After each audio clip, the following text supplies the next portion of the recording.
자, 오늘 함께 읽은 말씀 통해서 광야에서 순종을 배우라는 말씀으로 함께 은혜를 나누겠습니다. 여러분, 군대에 다녀온 분들이라면 한 번쯤 들어봤을 말, 피할 수 없는 고통이라면 차라리 즐겨라, 이런 말이 있죠. 그렇지만 이게 위로가 안 될 때가 많아요. 악으로 깡으로 버텨야 하는 현실에서 어떤 정신의 근육을 좀 강화시키는데 약간의 도움이 된다, 그럴 수는 있겠죠. 근데 여러분, 피할 수 있는 고통이라면 그건 벌써 고통이 아닌 거고, 즐길 수 있는 고통이라면 그건 역시 고통이 아닐 텐데, 우리에게는 지금 사방에 우겨쌈을 당하듯 그렇게 많은 성도들이 고통 가운데 아파하고 있습니다.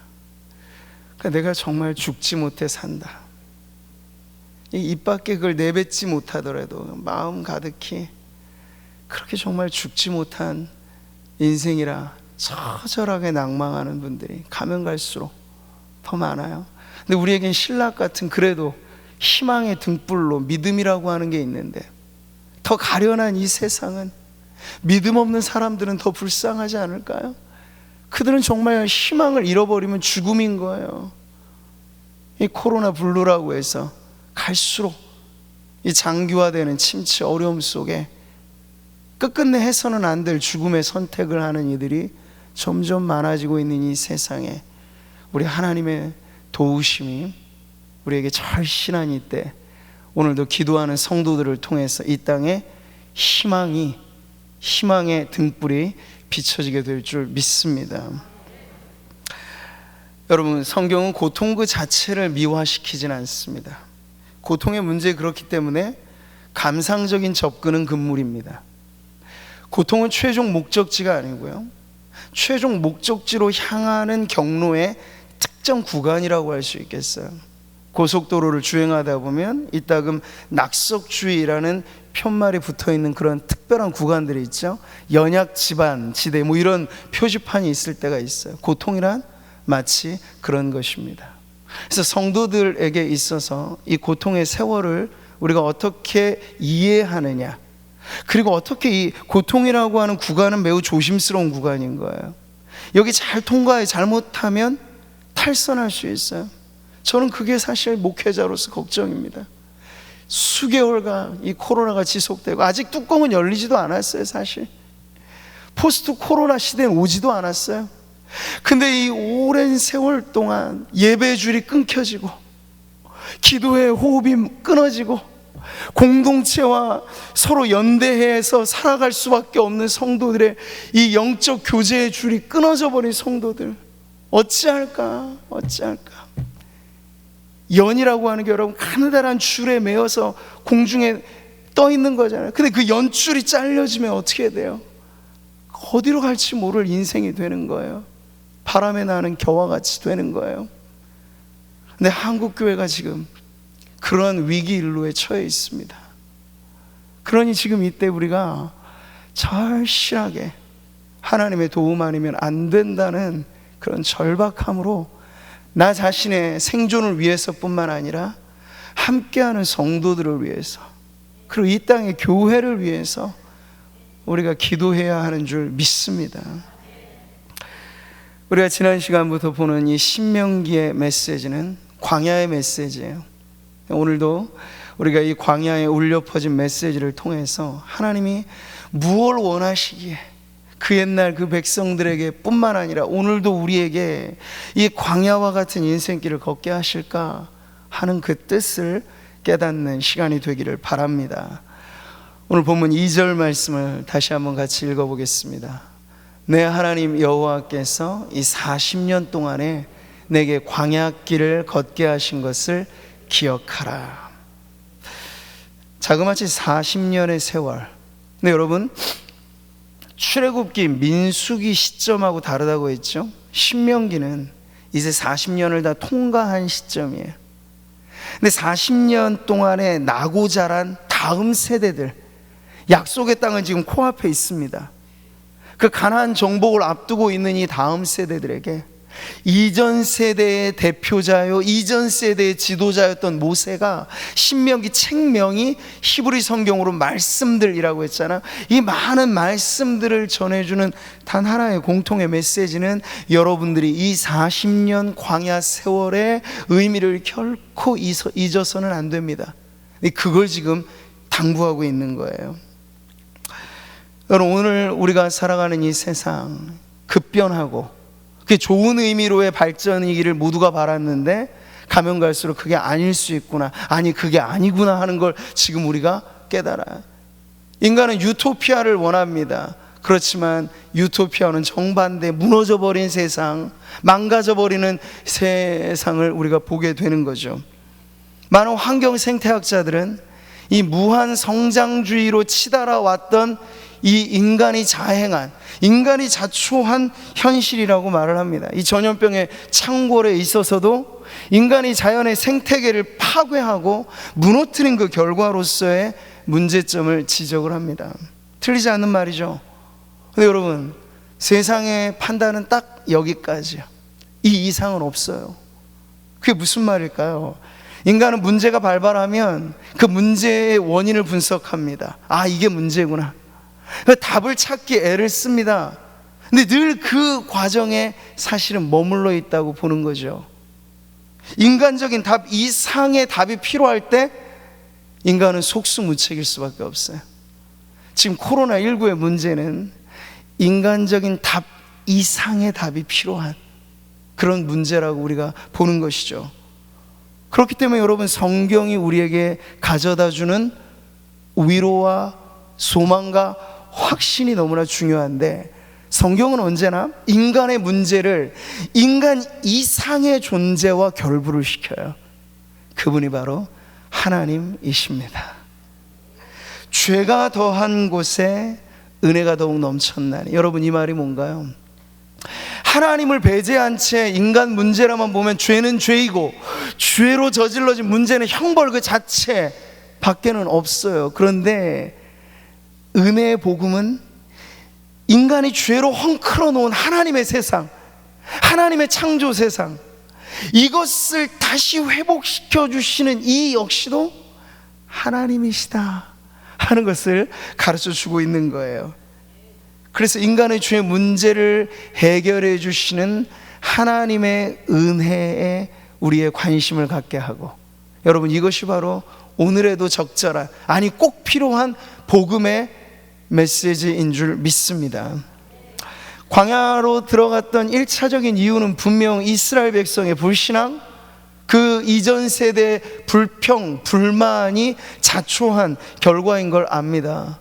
10여일이면 시내산 기럇 여아림까지 갈 수 있는 직행 코스를 40년이라고 하는 빙빙 돌, 길고 먼 완행 코스로 갔던 것에 인간의 문제, 그 죄의 문제가 분명 있어요. 그런데 오늘 신명기의 메시지는 단순히 광야길, 광야 세월이 그 문제로만 끝이 아니다라는 걸 보여주는 거죠. 여러분, 로마서의 이 말씀을 같이 한번 읽어볼까요? 예수는 우리가 범죄한 것 때문에 내줌이 되고 또한 우리를 의롭다 하시기 위하여 살아나셨느니라. 이 시대야말로, 위기의 시대야말로 복음이 필요한 시대입니다. 근데 복음이 뭔가요? 복음은 하나님의 의에 관한 선포예요. 하나님의 의는 뭡니까? 인간의 죄를 그냥 눈 가리고 아웅하는 식으로 없다고 말하지 않아요. 피상적인 답을 주지 않습니다. 인간의 죄 문제에 대한 분명한 해결책을 주는데 그게 인간적이지 않는 답을 주는 거예요. 바로 예수 그리스도의 생명이라고 하는, 십자가의 구원의 그 피로써 우리의 주홍같이 붉은 죄가 용서받게 되었다. 이게 바로 복음에 나타난 하나님의 의인 거죠. 결국 우리가 풀 수 없는 이 꼬여져 있는 문제의 답이 하나님께서 풀어주시는 답인데, 그 답이 바로 예수 그리스도라고 하는 정답이라고 복음은 우리에게 가르쳐주고 있는 겁니다. 자, 이런 점에서 광야를 보여주는 거예요. 인간의 죄가 자초한 길만이 아니라 이 광야에는 하나님의 더 깊은 뜻이 있고 하나님의 오묘한 뜻이 있다는 거예요. 그게 오늘 본문이 가르쳐주고 있는 내용이죠. 내 하나님 여호와께서, 그러니까 하나님께서 열어놓으신 길이라는 표현인 거예요. 광야길을 걷게 하신 것, 하나님이 걷게 하신 길이라는 이야기를 지금 강조하고 있는 거죠. 여기서 이제 우리는 광야의 새로운 의미를 보는 겁니다. 마치 우리는 지금 징집 방식으로 군대에 이렇게 훈련을 받는 그런 나라이잖아요. 징집 명령을 받아 군대에 입대하게 될 때 자대 배치 전에 들리는 곳과 같다라고 생각하시면 돼요. 훈련소죠. 훈련소. 광야란 곳은 하나님의 훈련소예요. 누구를 연단시키는, 훈련시키는? 하나님의 백성들을 훈련시키는.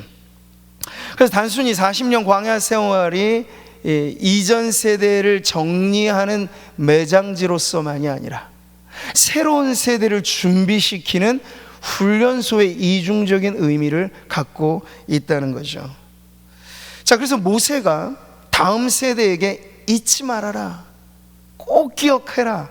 뭐를요? 광야를, 광야 40년을, 광야길을 이렇게 강조한 것은 바로 이러한 신앙의 훈련소로서의 광야를 잊지 말라는 이야기예요. 요즘 우리가 세상을 살기가 참 어려운 건 이 세상이 무작위하잖아요. 예측 불허라는 거야. 무작정이에요. 통계는 사실 별 의미가 없어요. 이런 세상에 과거까지는 분석을 하지만 내일의 문제를 예측 못해요. 이 기상의 이변을 보면서도 알잖아요. 아무리 첨단 시스템으로 기상청이 태풍의 경로를 말해도 태풍이 제멋대로 가면 못 찾아내는 거예요. 앞길을 예상할 수 없다는 게 우리의 곤란한 문제인데, 이게 세상의 골칫거리인데, 여러분, 하나님께는 다 계획이 있으십니다. 이걸 믿는 게 우리의 신앙이에요. 창조하실 때부터 하나님 무작정하지 않으셨어요. 첫째 날에 있어야 될 것, 둘째 날에 있어야 될 것, 그렇게 쫙 하나님이 이 오묘한, 이 광대무변한 이 우주라고 하는 엄청난, 그리고 분자와 원자 단위로 들어가면 극소의 세계까지 하나님이 다 창조하셔. 뻥 터져서 빅뱅이 이 모든 걸 만들어낸 게 아니고 하나님께서 이 모든 걸 오묘하신 섭리로 만들어내신 줄 믿습니다. 창조에만 계획이 있으신 게 아니고 이 죄로 헝클어진 세상, 인류, 한 인간, 한 영혼, 그들에 대한 구원에 있어서도 우리 주님은 마스터, 주인이세요. 주님에게는 마스터 플랜, 완벽한 계획이 있으시다고요. 성경 말씀하죠. 같이 읽겠습니다. 곧 창세전에 그리스도 안에서 우리를 택하사 우리로 사랑 안에서 그 앞에 거룩하고 흠이 없게 하시려고. 그러니까 우리의 시선을 지금 코로나니 뭐니 어렵고 경제 불황 모든 게 힘들어도 이럴 때 믿음이 우리에게 자산이 된다는 건 이런 거예요, 여러분.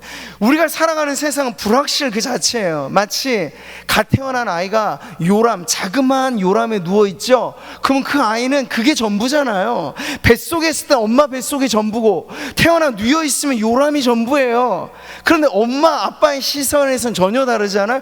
이 아이에 대한 계획이 있어요. 부모에게는 야 100일 때까지 내가 너에게 이런 것들을 입혀줄 거야. 아이는 모르는 신발, 아이는 모르는 옷까지, 이걸 부모는 다 준비한 채로 아이가 출산할 때를 기다리는 것처럼 하나님의 계획하심은요, 지금 21세기 2020년 9월 이 아름다운 가을에도 우리는 아름답지 못한 코로나에 완전히 장악되어져 있는 이때에도요, 하나님의 계획은 취소됨 없이 완벽하게 이루어지고 있다는 걸 믿으시기 바랍니다. 이게 우리의 소망이 되는 거예요. 자, 신적인 작정, 이 구원의 예정, 이걸 우리가 믿어야 광야길에서 맹목성이라고 하는 덫에 걸려들지 않을 수 있어요. 지금 여러분 이런 시대는 이제 회의주의라는 게 만연해집니다. 더더군다나 만연해져요. 신앙을 제대로 갖고 있지 않으면 이 코로나 시기가 지날 때 어지간한 그냥 물에 물 타고 술에 술 탄 듯 그렇게 교회만 왔다 갔다 했던 분들은 지금 상당히 큰 위기에 있는 거예요. 회의주의가 휩싸 우리를 덮치고 있습니다. 과연 하나님은 살아계시는가? 하나님이 살아계시다면 이 장기간의 불안과 장기간의 질병에 하나님은 지금 무엇하고 계시나? 겁없이 외치는 세상의 도전에 성도들마저도 흔들리기 쉬운 때라고요. 그런데 이럴 때 우리에게는 작정이 무의미하고 우리에게는 예측 불허가 세상이지만 하나님에게는 다 계획이 있으시다. 창세 전부터 완벽한 하나님의 계획은 이미 새하늘과 새 땅이 도래하기 전부터 주님은 말씀하셨어요. 내가 너희의 거처를 예비하러 먼저 가니 걱정하지 말아라. 그 거처가 다 준비되면 돌아올 테니, 이미 주님은 돌아오실 날까지도 염두에 두시고 부활 이후 승천하신 우리 주님을 우리가 구원자로 믿고 있잖아요. 우리 주님은 알파와 오메가이십니다. 우리의 인생이 그 사이에 있는 거예요.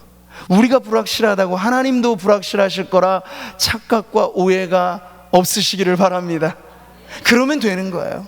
그것 하나 믿고 있으면 하나님 주님은 오늘도 내 인생의 알파와 오메가, 처음과 나중이십니다.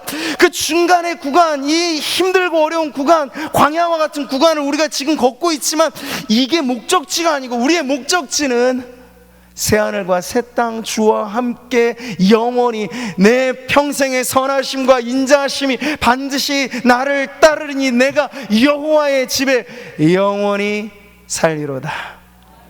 이 확신을 가지고 살아갈 때 광야의 불확실함, 광야의 막연함, 광야의 불특정함, 이 모든 변수로부터 우리의 마음이 흔들리지 않게 될 것입니다.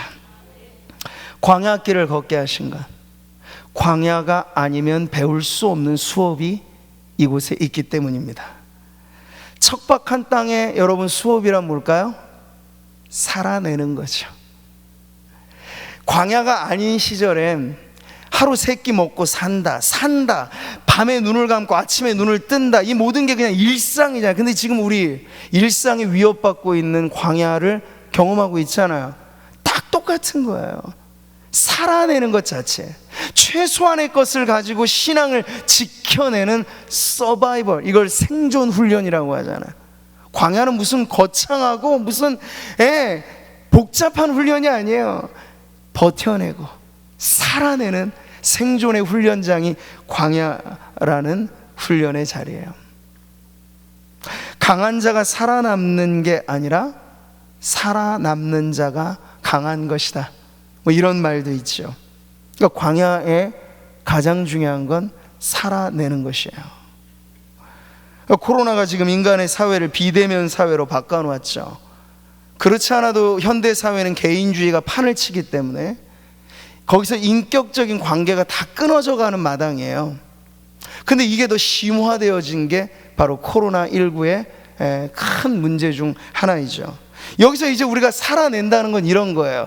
개인으로서의 독립체가 아니라 인격체로서 존재하는 걸 우리가 다시 한번 만들어가는 거죠. 나는 인격체다. 나누어진 개인이라고 하는 건 뭐냐면 기계 부속 같은 표현이에요. 나누어진 개인. 근데 우리는 인격체로 온전하다, 이걸 지켜내는 거야. 그리고 우리는 인격체일 뿐만 아니라 공동체다. 신앙하며 산다는 건 서로 기대는 것이고, 사람 인자의 그 형상 자체도 서로 기대어 사회를 만든다는 것이 이 사회의 본질의 내용이면, 신앙의 공동체는 더더군다나 우리는 뿔뿔이 흩어진 섬들 같은 존재가 아니고 거대한 대륙처럼 뭉치고 모여있는, 그게 바로 교회이다 라고 하는 걸 지금 우리는 코로나19의 광야를 통과하면서 입증해내야 되는 거야. 이게 살아낸다는 그 의미의 아주 중요한 과제이죠. 이렇게 인격체로, 공동체로, 신앙인으로 살아내는 훈련, 이게 바로 오늘 우리가 통과하고 있는 광야 훈련장의 훈련 코스인 거예요. 일반 사병이 아니고 특수부대원, 특전사로 착출되면 여러분 일반 병과에 해당되어지는 훈련보다도 훨씬 더 고급한, 그리고 난이도가 센, 강도가 깊은 고난이도 훈련을 받게 됩니다. 왜냐하면 요구되어지는 이 임무가 다르기 때문에 그렇죠. 그냥 문서 수발하는 그런 사병이나 그냥 앉아가지고 뭐 하는 그런 일이 아니라 피비린내는 전장에 이렇게 투입될 요원급으로 훈련시키려면 그렇게 강인한 훈련을 시킨다는 거예요. 여러분, 원석과 보석의 차이는 분명하잖아요. 원석 그 자체는 값어치가 별로 있지 않아요. 왜냐? 원석 안에는 많은 불순물들이 함유되어 있기 때문에. 그래서 정련의 과정을 거치죠. 깎아내는 과정도 거치고 그러면서 보석이 되는 거예요. 자, 이렇듯 광야의 훈련은 우리의 존재의 빛깔을, 그리고 성도됨의 그 영광스러움을 더욱더 높이기 위한 하나님의 훈련이라고 오늘 광야의 메시지는 우리들에게 가르쳐 주는 겁니다. 출애굽기 여러분, 이스라엘 백성이 막 출애굽한 시기에 하나님의 하신 말씀이 있어요. 같이 읽어보죠. 430년이 끝나는 그날에 여호와의 군대가 다 애굽 땅에서 나왔은즉, 막 출애굽하기 시작한 그 사람들, 그들을 보고 누가 여호와의 군대라 사실 말할 수 있겠습니까? 그냥 그 상거짓꼴을 하고, 사실은 왜냐하면 400년 넘는 세월, 430년, 400년이라고도 각각 말을 하기도 하는데요, 노예로 살았던 시절을 하면 400년이라고 말을 해요. 근데 그 세월 동안 그들이 철저히 히브리 노예들로 살았거든요. 근데 하나님이 이제 모세를 통하여 그들을 끌어내신 그 순간부터는 정체성이 바뀐 거예요. 어떻게? 너희들은 더 이상 노예가 아니고 너희들은 여호와의 군대다, 이렇게 바꾸어 놓으신 거죠. 그래서 광야의 훈련은 노예들이 근근히 살아가는 법을 가르치는 훈련장이 아니고 최정예 부대원들을 훈련시키듯 하나님의 군대로서 하나님의 백성들을 훈련시키는 그런 장소로서 의미를 갖게 되는 거예요. 여러분, 오늘 말씀 다시 보시죠. 이는 너를 낮추시며 너를 시험하사 내 마음이 어떠한지, 그 다음 읽겠습니다. 그 명령을 지키는지 지키지 않는지 알려 하심이라. 이 광야의 훈련에서 우리가 지난 시간에 순종의 훈련을 받잖아요. 그러니까 낮추시는 이유는 낮아져야 배우는 게 있다는 거예요. 겸손은 머리의 배움이 아니고 온 몸으로, 온 삶으로 배우는 거예요. 겸손은 높은 봉우리에서는 절대 배울 수 없어요. 낮은 골짜기에 내려가 봐야 배우는 게 겸손이기 때문에 그 겸손을 주님이 낮추심으로 가르쳐 주신 거죠. 독일의 대문호였던 괴테가 빌헬름 마이스터 수업시대라고 하는 이 작품을 썼는데, 거기에 보면요, 한 노인이 등장하고 하프를 켜면서 아름다운 시로서 노래를 하는데, 이 노래가 이렇습니다. 눈물 젖은 빵을 먹어본 적이 없는 자, 근심에 쌓인 밤을 잠자리에서 일어나 앉아서 울며 세어본 적이 없는 자는 천국의 힘을 알지 못하나니. 여러분, 여기서 많이 상용화되고 쓰여진 말, 너 눈물 젖은 빵을 먹어보지 않았다면 인생을 논하지 말아라, 이런 말이 나온 거죠. 그러니까 문학적인 표현으로 이걸 아는 것하고 실제로 이 곡기 하나 이어가는 것 자체가 가장 큰 근심거리가 되어본 생활을 해본 사람, 그걸 안 해본 사람의 차이는 엄청난 거예요. 자, 그래서 주님이 겸손을 가르쳐 주시려고 광야로 그들을 데려가신 거라는 거예요. 낮아지도록. 근데 오늘 우리는 그 겸손의 수업과 이어서 또 하나 가장 핵심적인 수업 과목을 보는 거죠. 그 과목의 이름은 순종이라는 과목입니다. 이 역시도 하나님의 백성의 가장 중요한 특징을 보여주는 거예요. 겸손과 함께. 근데 이 순종의 훈련은 뭔가요? 바로 이 표현에 나와 있어요. 그 명령을 지키는지 지키지 않는지, 이 기준을 보시면서 순종의 테스트를 자그마치 40년 동안 해 나가시는 건데, 이 순종의 훈련이, 제가 오늘은 좀 군대 이야기를 계속 합니다. 남자들의 군대 이야기는 여성들이 제일 싫어하는 이야기 중에 하나라고 하는데, 제가 사사로운 군대 이야기를 얘기를 하는 게 아니라 핵심의 원리를 말씀을 드리는 거예요. 이 군대 훈련이라고 하면 단순 혹은 무식, 반복, 이게 군대 훈련의 핵심이라고 할 수 있죠. 제식 훈련이 그런 거예요. 제식 훈련. 근데 여러분, 명령을 지키는지 안 지키는지 하나님께서 아주 막 까다로운 사지선다, 주관식 이런 식으로 복잡하게 가르쳐 주신 게 아니고 아주 단순하게 가르쳐 주셨어요. 그게 민수기 9장에 나와 있는 훈련 내용인데, 바로 광야의 행진법이 딱 군대 제식 훈련이랑 비슷하다는 걸 알 수 있어요. 우리 같이 한번 읽어보죠. 구름이 성막에서 떠오르는 때에는 이스라엘 자손이 곧 행진하였고, 구름이 머무는 곳에 이스라엘 자손이 진을 쳤으니 이스라엘 자손이 여호와의 명령을 따라 행진하였고 여호와의 명령을 따라 진을 쳤으며, 구름이 성막 위에 머무는 동안에는 그들이 진영에 머물렀고. 여러분, 이 말씀이 광야의 행진의 이 40년 행진이에요. 사실 그걸 압축해서 보여준 게 이 민수기 본문이죠. 여러분, 다시 군대라는 조직, 일반 사회의 많은 조직과 비교할 때 가장 큰 특징은 단순함에 있잖아요. 군대가 복잡해지면 안 돼요. 군대는 단순한 게 특징입니다. 근데 요즘엔 군대도 복잡해지더군요. 군대도 인권이니 민주화 바람이 불어서 쫄병이 기세등등한 그런 군대가 돼버렸어요. 아빠 찬스 잘 쓰면 사병이 황제 군생활도 하고, 엄마 찬스 잘 쓰면 휴가도 막 쓰고, 막 요래거리는 군대가 요즘에 돼서 이상해지는 걸 우리가 보는데, 원래 군대는 그런 데가 아니에요. 군대 위계 질서는 명확하죠. 상명하복이에요. 시키면 시키는 대로 하는 게 군대예요. 그래서 여러분, 군대가 처음에 가자마자 계급장도 안 줘요. 훈련소 때는 짝대기도 안 줘요. 훈련병들에게 철저하게 시키는 대로 하는 훈련을 시켜요. 이게 군대 훈련의 핵심 중에 핵심입니다. 왜냐? 전쟁 발발 시 지휘관의 명령에 따라 움직여야 되는 게 군대인데, 그 명령에 죽고 명령에 사는 조직으로 만들어 놓지 않으면, 내 판단은 이런데요? 사회에서 박사니 뭐냐 하는 사람들이 군대에 들어와도 2등병 달면 딱 2등병으로 존재해야 되는 게 군대예요.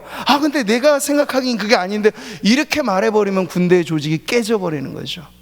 그걸 가르치기 위해서 군대는 가면 똑같은 군복을 입히죠.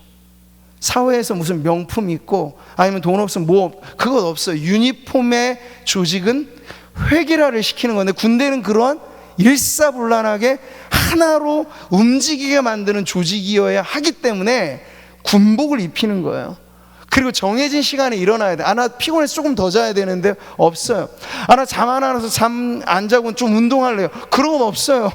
기상나팔에 깨고 점호구령에 자야 돼요. 이게 군대예요. 주는 밥 먹어야 돼요. 나는 이 반찬 알러지 있는데 갈라내면 안 돼요. 3분 내에 처음에 먹어야, 제가 군대 시절은 그랬습니다. 먹어야 돼요. 남기면 안 돼요. 이게 군대라는 조직의 특징입니다. 훈련소에 이런 글귀가 새겨져 있어요. 훈련 시의 땀, 전쟁 시의 피. 이렇게 되어 있죠. 왜 군대라는 조직을 이렇게 만드는가? 그건 우리가 지금 종전이 아닌 휴전 상태에 있고, 북한에 있는 이 군사 집단을 주적으로 하고 있는 대치 상황이기 때문에 우리는 언제든지 유사시, 곧 전쟁 발발의 가능성을 언제나 염두에 두고 있는 조직체로서 군대를 만들어야 하기 때문에, 이렇게 오래도록 군대 문화가 아주 강력하게 상명하복의 체제로 이어지도록 만드는 거죠. 저도 자랑스러운 대한민국 육군 만기 제대의 경험을 가지고 말씀을 드리는 게, 제가 군복무했던 시절 보면 아마 이제 우리 5, 60대 계신 분들, 그 이상의 우리 어르신들은 진짜 국방부 시계가 언제 돌아가냐 할 정도로 까마득한 군생활을 하셨는데, 지금은 그냥 약간 캠핑 갔다 오나 보다 싶을 정도로 군 복무 시간도 너무 짧아져 버렸죠. 근데 저 때만 해도 그랬어요. 시간은 길고 하는 일은 없이 단순하게, 저는 공병부대, 그렇지만 공병부대의 군종사병의 주특기를 가지고 2등병 때부터 교회를 지키는 사명을, 막중한 사명을 띠고 교회를 지키긴 했습니다만 모든 훈련은 다 참여했습니다. 저도 유격 훈련, 혹한기 훈련, 뭐 필요한, 이 공병부대의 장기는 삽질이거든요. 필요하면 삽질해서 산 하나 옮기는 건 아무것도 아닌 그런 단순한 일을 하면서, 그때는 몰랐어요.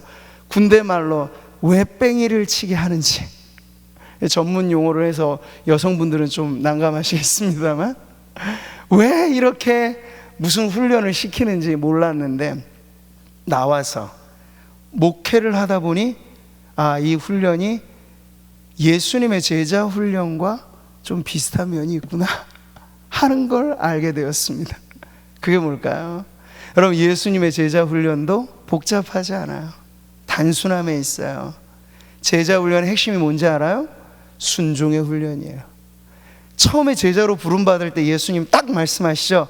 야, 나를 따르라. 이 한 말씀만 듣고 깊던 금을 던져두고 사회 복잡다단한 인간관계 다 정리하고 나를 따르라고는 그 주님의 명령대로 따르는 거예요. 그 다음은 뭐죠? 주군이 사니 그냥 주님 따라다니는 거예요. 동거하고 동락하고 고통과 기쁨을 함께 맛보면서 함께 어우러져 사는 게 3년간 제자훈련의 핵심이었죠. 사람이 나를 섬기려면 나를 따르라. 나 있는 곳에 나를 섬기는 자도 거기 있으리니. 제자훈련은 여러분 머리 훈련이 아니에요. 오늘 한국교회 제자훈련이 낭패를 경험한 제일 큰 문제는 이 머리를 키워놨기 때문에 그래요. 물론 머리를 키우는 게 잘못됐다는 게 아니에요. 많이 아는 건 중요하지. 아는 만큼 대신에 순종을 안 하면 못 움직여요. 왜? 머리만 더 가분수처럼 커지니까 옛날보다 더 못 움직여요. 그렇게 만들어버린 거예요. 근데 많은 양질의 교육을 시켜서 순종 안 해버리는 성도들을 훈련시키는 그 훈련이 다 무슨 소용이 있어요? 주님 말씀이라면 제식 훈련 이런 거잖아요. 가다가 좌양 앞으로 가면 나는 곧장 가고 싶어도 지휘관이 좌양 앞으로 가면 가는 거예요. 가다가 또 우양 앞으로 가면 가는 거예요. 근데 이런 것처럼 주님의 말씀이 우리에게 가라고 하면 갈 줄 아는가? 하라고 하면 할 줄 아는가? 왜 교회에 섬김의 자리는 많은데 섬기는 일꾼은 이렇게 희소해졌는가? 순종의 훈련이 안 되기 때문에 그래요. 예수님 처음 믿은 성도도 아니고, 아니 10년, 20년, 아니 엄마 뱃속부터 교회 다닌 성도가 어떻게 주일만 왔다 갔다 할 수 있을까요? 교회에 필요하면 일도 하고 낮은 대로 임해서 그 일들도 보이지 않게 이름 없이 빛도 없이 하고, 이게 주님의 뜻이라면 아멘하고 그렇게 섬겨야 되는 거죠. 근데 이 모든 것의 밑바탕에 순종이 훈련되지 않으면 안 되는 거죠. 여러분, 그만큼 중요한 게 순종인데 40년 광야 생활을 통해서 이스라엘 백성이 몸으로 배워낸 게 바로 그 순종이에요. 진을 치는 거. 여러분, 그 광야에서 텐트 치고 가족 단위로 또 성막도 중앙에 있으니까 그거 걷어내고 옮기고, 이게 얼마나 복잡한 일이겠어요. 번거로운 일이겠어요. 여러분, 우리 집에 자그마한 방 하나 대청소하는 것도 힘들잖아요. 그런데 주님이 어명하셔서 야, 이제 머물 시간 끝, 정리해라 하면 여기가 조사원이면 안 통하는 거예요. 텐트 다 치고 성막도 걷고 해서 주님이 어디로 가시든지 그것도 자기가 정하지 않아요. 주님이 성막을 중심으로 구름을 떠올리시고 야, 너희는 요것만 보고 와라 가는 거예요. 요즘 현대인들이 만약 광야의 시절에 만약에 타임캡슐을 타고 갈 수만 있다면 아마 답답해서 죽었을 거예요. 요즘은 우린 최첨단 내비게이션 시대잖아요. 어디로 가십시오 1분 뭐 아주 상세한 맵을 보면서 막힘없이 막 뚫어주는데, 광야는 그 내비게이션이 필요가 없는 곳이에요. 복잡하지도 않을 뿐더러 어디로 갈지도 모를 뿐더러 그냥 주님이 가라고 하면 그리로 가는 거예요. 근데 목적지가 있어서 움직이게 하신 게 아니고, 더 중요한 건 순종을 가르치시기 위해서. 떠라 하면 뜨는 거고, 머물러라 하면 머무르는 법을 배우는 거예요. 예전에 여러분 중국 영화 뭐 이런 거 보면 무림의 고수들이 가르치는 방식은 대부분 비슷하더군요. 나를 제자로 받아주십시오 딱 하면요, 처음부터 뭐 권법을 가르칩니까? 아니요. 물 떠와라. 저 산 아래로 가다가 물 길러 오라는 거야. 몇 년씩. 그리고 이제 좀 가르쳐 주시면 좋겠습니다 하면 됐다, 그만 하산해도 된다. 뭐 이렇게 얘기하는 거랑 비슷한 거죠. 40년 동안이나 이 원리대로 움직이게 만드신 거예요. 여러분, 거기에 무슨 지도와 무슨 나침반이 있습니까? 떠오른 구름이 지도, 나침반이고, 그리고 주님의 명령이 지도 역할을 해서 그들이 40년을 배우게 하신 것. 이게 광야의 순종 훈련의 핵심입니다. 근데 저는 오늘 말씀을 보면서 오늘 우리가 살아가는 현대 사회는 이게 가장 힘들다 하는 걸 배워요. 왠지 아세요? 개인주의가 극대화되어지고 있어요. 신앙마저도 개인주의의 프레임이 더 세요. 개인주의가 뭡니까? 개인이 주권자의 자리에 앉아 있는 거예요. 네. 법 위에 인권이 있어요. 잘만 부모 만나고 힘만 있으면 법 위에서 살아가더군요, 많은 사람들이. 이런 시대를 우리가 지금 보고 있는데, 세상이 그러하니 성도는 좀 달라야 할 텐데 성도들도 거기에 영향을 많이 받아서 신앙생활은 본디 혼자 할 수 없는 것인데 혼자도 가능한 것처럼 생각하는 게, 지금은 우리가 형편상 온라인의 예배를 병행하지만 신앙은 여러분 결코 온라인으로 할 수 있는 게 아니랍니다. 뒤섞여야 돼요. 함께 철이 철을 날카롭게 하듯 성도가 어우러진 곳에 구원의 역사가 일어납니다. 부딪힐 것 없으면 자신의 못난 걸 뭘로 볼 수 있습니까? 볼 수 없어요. 신앙의 연단도 없어요. 우리가 함께 얽히고 설키고 가지 많은 나무 바람 자를 날도 없고, 식구 많으면 이런저런 문제들도 많지만 그래도 한솥밥 먹으면서 한 가족 한 지붕에 살아야지 가족이잖아요. 교회는 하나님의 가족입니다. 뿔뿔이 흩어진 개인이 천국을 논하는 곳이 신앙이 아니고, 근데 오늘날의 성도들의 신앙생활도 이렇게 바꿔가고 있어요. 신약 성경 우리에게 딱 4개의 복음서를 주셔. 마태, 마가, 누가, 요한. 근데 현대인들에겐 제5복음서가 있는 것 같아요. 이름하여 내가 복음. 성경 말씀조차도 판단하는 주체가 자기 자신이에요. 말씀이 좀 어려운 건 저 같은 목회자의 해석이 필요한 어려운 본문도 있죠. 근데 여러분, 항상 기뻐하라. 이게 어렵습니까? 아멘 하면 되시는 거예요. 쉬지 말고 기도하라. 아멘 하시면 돼요. 그렇게 따르면 되는 거예요. 여기에 무슨 신학책이 필요하고 여기에 무슨 해설집이 필요 없어요. 범사에 감사하라. 아멘. 감사합니다 하나님. 덮어놓고 감사해도 좋을 게 감사해요. 다른 건 다 따져보고 사시라 그랬죠? 그렇지만 감사만큼은 그냥 하셔도 이롭습니다. 그만큼 우리가 받은 은혜가 아는 범위 내보다 모르는 범위가 더 많거든요. 그러니 우리가 덮어놓고 감사해도 된다는 거예요. 주시는 은혜가 어마어마하기 때문에. 이게 여러분 어려워서 안 하는 게 아니에요. 근데 이런 것까지도 내가 복음서를 붙들고 살아가는 현대 교인들은 취사 선택하는 거죠. 달콤한 말씀은 거기서 쫙 뽑아내요. 내가 좋아하는 말씀에서 쫙 뽑아내요. 근데 성경 말씀 중에 이거 꼭 해라. 원수를 사랑해라. 너를 핍박하는 자를 위해 축복해라. 이런 게 성경에 있는지 없는지조차도 몰라요. 헌신을 강조하고 희생을 강조하고 이런 것들은 내가 복음서에는 다 빠져 있죠. 내가 믿고 싶은 것만 믿는 거야. 하나님이 주인이 아니고 그건 내가 주인된 신앙이죠. 여러분, 이런 위기 속에 우리가 지금 존재합니다. 개인주의라고 하는 건, 개인주의 신앙이라고 하는 건 아주 엄청난 위험입니다. 어린애들이 여러분 반찬 투정하듯이 콩 골라내듯이 말씀에서 내가 믿고 싶은 것만 먹고 믿기 어려운 건 다 골라내고 발라내는 그런 신앙은 순종이 담보가 되지 않은 신앙인 거예요. 분명 교회는 군대식의 상명하복과는 다른 공동체이지만 하나님의 말씀이 우리에게 어떤 의미인가를 말할 때 여러분, 거긴 제단이 필요 없는 말씀, 어명이라는 거죠. 딱 기준이에요. 다림줄이에요. 이 기준을 가지고 만약에 시시비비를 논한다, 그러면 신앙은 존립할 수 없는 거예요. 근데 요즘에 보세요. 오늘 우리의 사회는 모든 걸 다 토론에 붙여요. 문제 생기면 전문가들 모아다가 토론합시다, 토의합시다, 다수의 의견이 뭔가 한번 들어봅시다. 신앙생활도 다수결에 따라서 가능한 것처럼, 아니요, 신앙은 하나님의 말씀대로 하는 것이죠. 다수가 좋아한다고 따라가고 이거는 이 소수의 사람들만 말하는 건데 이거 될까? 그런 기준이 아예 아니에요. 인간의 수의 많고 적음이 아니고 하나님의 말씀이 명령으로 우리에게 떨어질 때 아멘, 받들겠습니다. 이게 여러분 순종 훈련의 핵심이에요.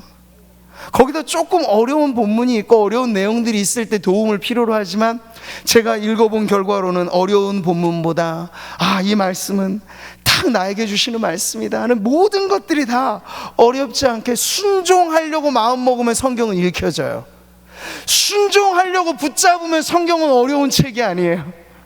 근데 안간힘을 버티고 빼려고 하고, 이거는 내가 주는 게 아니라 저 A 집사님한테 주시는 말씀에 자꾸 이렇게 나와 거리를 두고 성경을 보니까 성경이 점점 더 어려워지는 거죠. 사랑하는 성도 여러분, 오늘 이 광야의 순종 훈련, 내 마음이 어떠한지, 그 명령을 지키는지 지키지 않는지 하나님은 이것 알려고 광야의 행진을 시키셨다는 것 잊지 마십시오. 저는 오늘 이 말씀을 보면서 광야와 같은 시절을 우리가 딱 지금 살고 있다고 봐요. 예측 불허라고 하는 점에서, 아주 메말라가고 있다는 점에서 우리는 이 세상이 돌연 광야가 되어버린 시절을 살고 있습니다.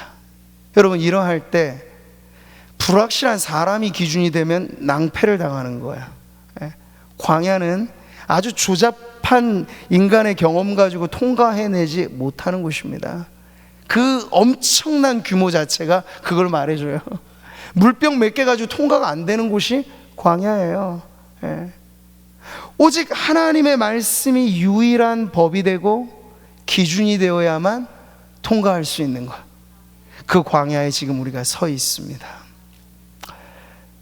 하나님께서 이런 훈련을 우리에게 시켜주신 것 아닌가 싶어요. 여러 의미가 있습니다. 저는 코로나19를 우리가 믿음으로 바라보면서 질병학적인 문제, 정치적인 문제, 경제적인 문제, 아주 다양한 문제들을 여기서 뽑아낼 수 있지만, 우리 성도들은 반드시 이 코로나19를 보면서 신앙의 문제를 뽑아내야 돼요.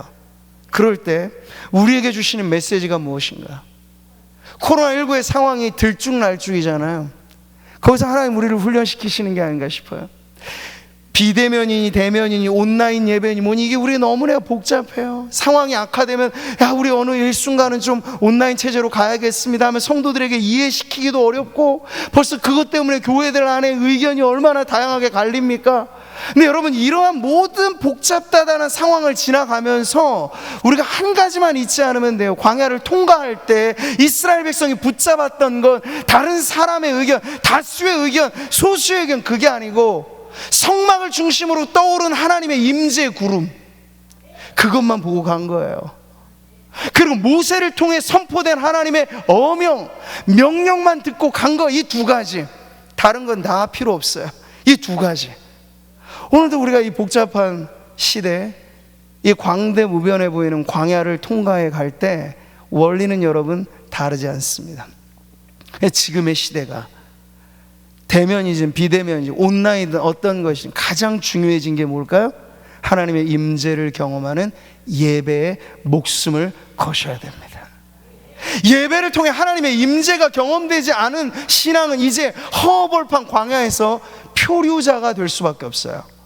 이전 세대는 다 그 광야 40년 동안 묻혀갔던 세월이 광야입니다. 광야는 무덤이었습니다. 광야가 무덤이 되느냐 훈련소가 되느냐의 차이는 임재의 구름을 보고 따라가는 바로 그 발걸음에 있는 줄 믿습니다. 기도가 우리의 생명줄인 거예요. 코로나 시대 더 힘써야 될 건 기도, 예배, 이 핵심의 것 외에는 다른 것이 우리에게 중요한 문제가 지금 안 돼 버렸어요. 하나님 딱 꼼짝 마라 하면서 교회를 예배 목숨 걸게 하시는 거예요. 정말 목숨 걸듯 온라인에 예배를 드릴 때 편안하게 예배 드리시려고 온라인을 선택하면 여러분 매우 위험한 자리에 있으신 거예요. 피치 못하여 온라인을 통해서 예배하는 성도들은요, 여기 예배당에 나와 있는 것보다 더 여러분 깨어 있으시기를 힘쓰십시오. 그게 여러분이 살아내는 생존의 길이에요. 다른 길은 없어요. 예. 우리의 몸은 편안하면 더 편한 걸 원하죠. 그리고 우리의 마음은 몸 따라 갑니다. 그런 여러분, 누가 나를 보지도 않고 누가 검사하지도 않고 그냥 한번 접속했다가 옆에 좋은 프로그램 있으면 또 둘러봤다가 속 불편하면 화장실도 갔다 왔다가 이러면서 예배를 드렸다고 말하면 그건 예배가 아닌 겁니다. 명확하게 하십시오. 방식의 문제가 아니라 하나님 예배자를 찾으세요. 온라인으로 예배를 드리더라도 하나님의 임재에 은혜에 젖어들기를 힘쓰면 하나님은 은혜를 주십니다. 베델이 될 것입니다. 예. 하나님과의 만남은 무소부재 하신 하나님은 골방 같은 곳에서도 하나님을 경외하고 그 하나님의 영광을 사모하면 그 골방에 구름이 떠오르게 하실 거예요. 이것을 생명줄로 붙잡으시고, 그러면 여러분 코로나가 다 지나간 시기에 뚜껑을 열어놓았을 때 우리가 오히려 더 단단해졌네라고 말하게 될 줄 믿습니다. 근데 만약 그게 아니라면 막상 뚜껑을 열어놓았을 때 우린 더 심각한 위기를 보게 될 줄도 모릅니다. 그렇기 때문에 여러분, 함께하는 우리 모든 성도들, 모여서 함께하지 못하는 성도들까지를 위해서도 우리가 기도하면서 하나님의 구름 따라, 하나님의 말씀 따라 단순하게 순종하면서 하나님 우리의 복잡한 생각들 내려놓고 하나님의 말씀 따라 살아가는 법을 배우는 순종의 훈련이 이 광야와 같은 시절에 우리에게 익혀지게 해 주시옵소서. 오늘 그렇게 기도하며 나아갔으면 좋겠습니다. 순종은 몸으로 하는 것입니다. 우리의 몸이 딱 하나님의 말씀에 즉각적으로 반응하냐, 더디게 반응하느냐, 정반대로 움직이느냐, 순종은 명확한 것입니다. 우리 그 하나님의 순종의 훈련을 받는 개인의 광야, 시대의 광야, 공동체의 광야, 이 광야를 통과하면서 정신 바짝 차리고 하나님이 가라고 하시는 그 어명에 맞춰 우리가 일사불란하게 움직일 줄 아는 그러한 공동체로 살아낸다면 이 광야의 생존이 우리에게 더 큰 은혜와 축복으로 우리에게 찾아오게 될 줄 믿습니다.